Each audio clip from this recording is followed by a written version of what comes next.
Coming up today on Locked On Texas Tech, Red Raiders back at full force and headed for a tricky but gotta have it game in Morgantown.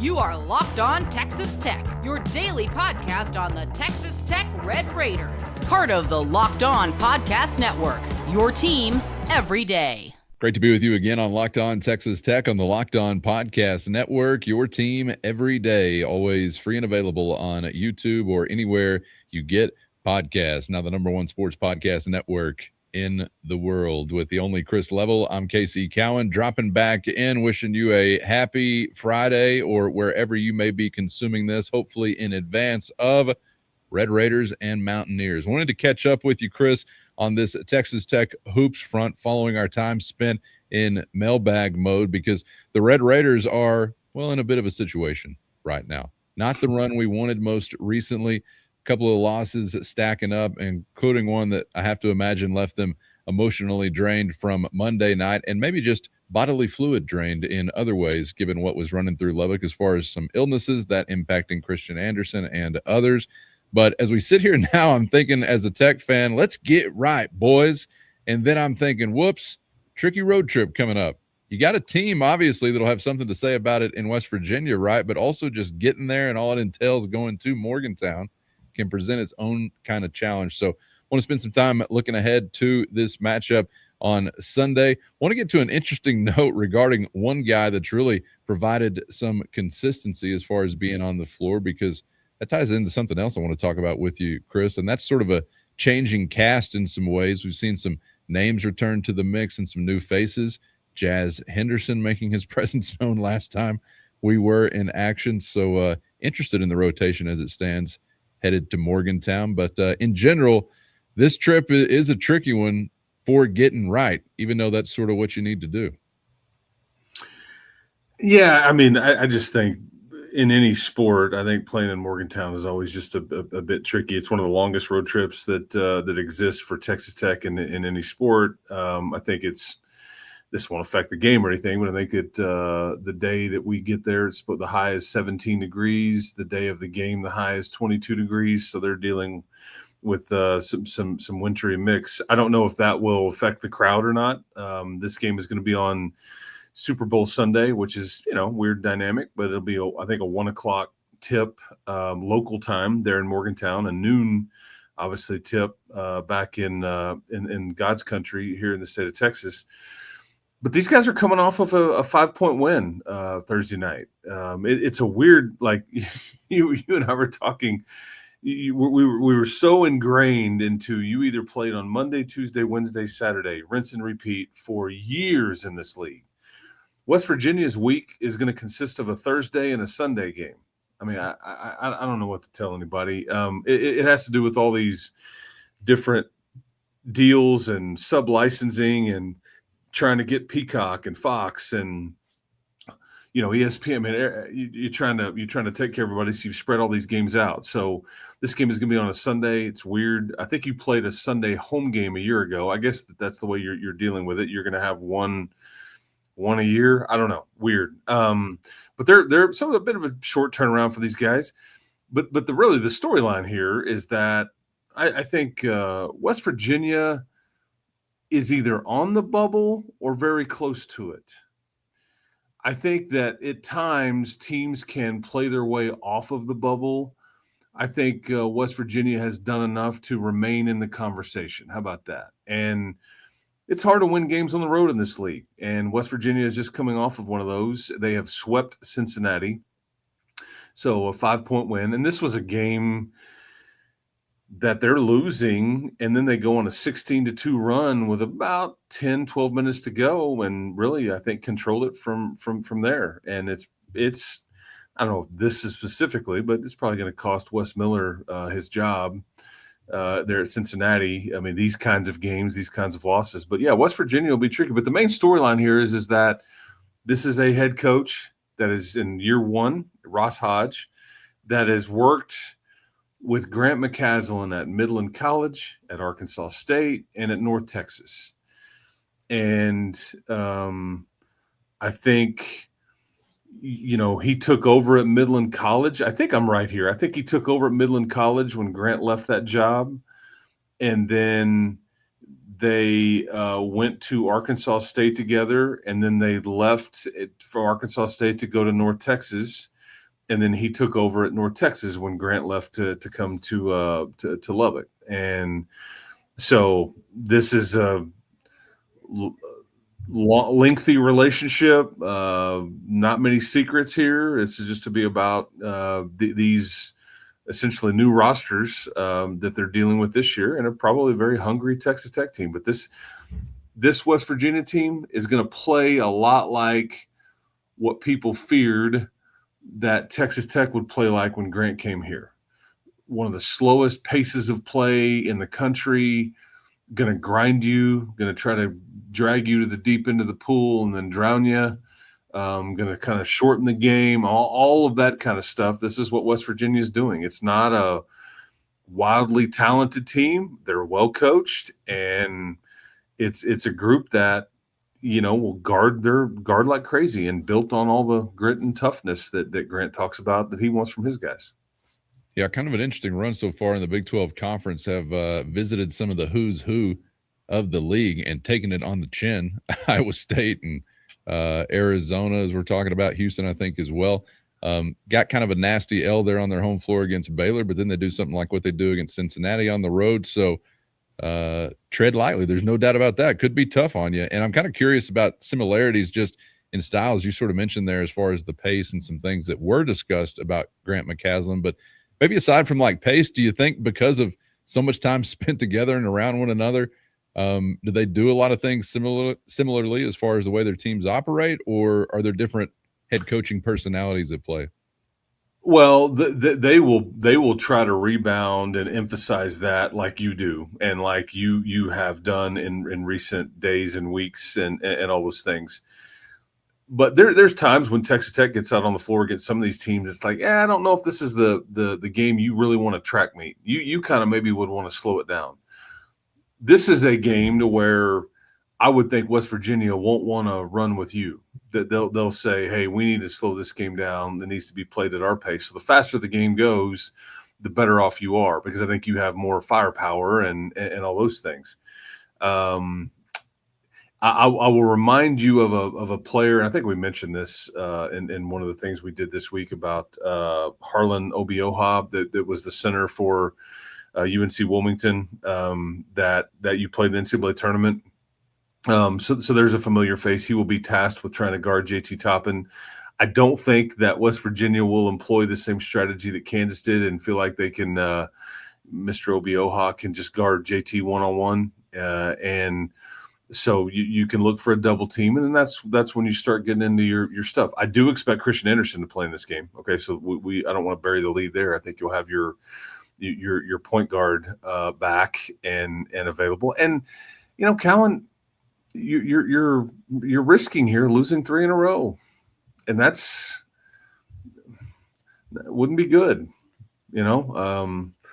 I don't think you're like in jeopardy of like, say, missing the tournament, but I mean, you start looking at what you have left and all the stuff. I mean, you've got some very challenging games here. This is a winnable game, but I think you said it best. It's tricky. To say the least. We've seen things before on the road, that, and certainly in Morgantown. And it does kind of seem like, as you talk resume-wise, clearly on the road you have some huge ones you could steal and would be highly impactful to your resume. Other than that, though, you feel like you may be, if you don't do that, settling into some certain neighborhoods seed line-wise, like, seeing some 5s out there and things like that in some more recent days. So curious to see how that continues to play out. But this feels like one of those that, even though you're not at home, you sort of need to hold serve as far as what you are in this league versus what West Virginia has been. And I am curious. I don't want to make too much out of what we saw Monday rotation-wise because of the circumstances, not just Christian Anderson, but also foul trouble from for JT Toppin. But when there's Jazz Henderson on the floor and you're kind of combining that with seeing some other names like Mosley and whatnot getting further into the mix, is this rotation, continuing to change? And now that we've had a handful of days since we were last out there, you expecting to continue to see some different wrinkles, or do you think maybe with all weapons available, we settle kind of back into what we were accustomed to. Yeah, what's fascinating about Jazz Henderson is that because, as I'm finding this out in real time, hey, Christian's not going to play or he's unavailable for the time being or whatever, you're going, okay, who exactly can run this thing? And, going back to December, Grant was like, I've got to commit. First, today's episode brought to you by FanDuel, and it's the last call for football on FanDuel. One final Sunday, one last kickoff, the final chance to get in on the action before the NFL season officially comes to a close. It's Super Bowl 60, and FanDuel is making sure you're right in the middle of it with a special offer just in time for the biggest game of the year. Whether you're backing the favorite, riding with the underdog, or building one last same-game parlay, this is the game everyone's been waiting for, where predictions turn into plays, stats turn into storylines, and every snap feels just a little bit bigger. It's the perfect way to cap off the season and make the Super Bowl even more exciting from kickoff to the final whistle. And get this, if you're a new customer, bet only $5 and you're getting $200 in bonus bets if your bet wins. Make it count, because after the Super Bowl, the season is done. It's the last call for football on FanDuel, an official sportsbook partner of Super Bowl 60. Visit FanDuel.com to get started. First, today's episode brought to you by TurboTax. And tax season doesn't have to take over your life. This year, TurboTax is making it easier than ever to just hand things off and move on with your day. With TurboTax full service, you can have your taxes done for you by a trusted local expert, start to finish, without any stress or guesswork. So instead of spending hours trying to figure out forms, you can meet with a local TurboTax expert in person or connect online, and they're going to handle everything from W-2s to self-employed forms. And of course, they'll work to get you every deduction. It's a huge time saver and will give you real peace of mind knowing an expert is handling it all. For a limited time, you can have your taxes done right now by a local TurboTax expert for only $150 all in if a TurboTax expert didn't file for you last year. Just file by February 28th. Take taxes off your plate and get back to your life. Visit TurboTax.com/local. That's TurboTax.com/local to book your appointment today. Going back to December, Grant was like, I've got to commit to playing Jazz more. He's a talker out there. He communicates. He's a juice guy. He was high school teammates with JT. And so there's some, and he's just he's a communicator. He's a connector. And right now we've got a two of a quiet team. Well, then you put him out there against Kansas, basically out of necessity, because it's like we need somebody else that can handle it or let Jalen play off the ball or rest him, whatever. And he hit the three, then the ball slipped out of his hand and he kind of airballed the floater. But it was funny because he was, I think he was like a plus 11 or something crazy on the plus minus on the stat sheet. He was the only guy with a plus minus, a positive, I think on the roster, which was, I think I'm right or close to it. Or he had the most positive plus minus, maybe that's the right way to phrase it. I don't think you're going to see him. I think that what you're going to do is that this will be, maybe Nolan Groves, maybe Leon Horner, maybe Jazz Henderson sneak in there for a minute or two here and there. But I really think that this is the beginning of this. And I kind of thought UCF would be the beginning of it, and then you have to regress after the Kansas scenario. But I think you're ready to get into your 8-man rotation here and kind of figure out what that looks like. Now, do they decide that Tyree Bryan would start and Jalen Petty come off the bench? Do you leave Tyree Bryan on the bench and him be like the sub, and then Josiah Mosley and Bryan was the other name I meant to include and ask about, because he's had some, I guess, kind of interesting runs in some recent games. It's just an interesting season in general for Tyree Bryan. I think this is a classic case of he's still kind of figuring out or grasping or wrestling with what his role is on this team. And I think at times when he's given them good minutes and he's played really good defense, he hits a shot on occasion. That's when it's been at his best. But when he comes in and maybe doesn't score initially and misses a few shots or misses a defensive assignment early, then he comes out and it seems to spiral. but I think he's somebody that is still trying to figure out how he fits into this deal. But he's going to be big the rest of the way. There's just no doubt. Some games may be bigger than others. But yeah, another one of those pieces you kind of feel like, oh, there's a little more margin for error if you can start getting something out of him for you as a team, if you can start kind of factoring him in consistently. But we'll see. Before we get out of here, Chris, we got to give a shout out to the one man. As I understand it, the one man, Donovan Atwell. Am I getting this correct? This is the Red Raider who's been on the floor every game so far this season. We've got a list of one. Is that right? Donovan Atwell is the only player that's played all 22 games. Yeah. Amazing. It is amazing. That just kind of speaks to what you're dealing with, or what Grant has had to deal with, or just, I don't know. But it's kind of why have scuffled a bit and you're still working on your role and chemistry and all that stuff. But, after Christian Anderson missed the game the other night, that Donovan's on an island all by himself with I've played in every game island.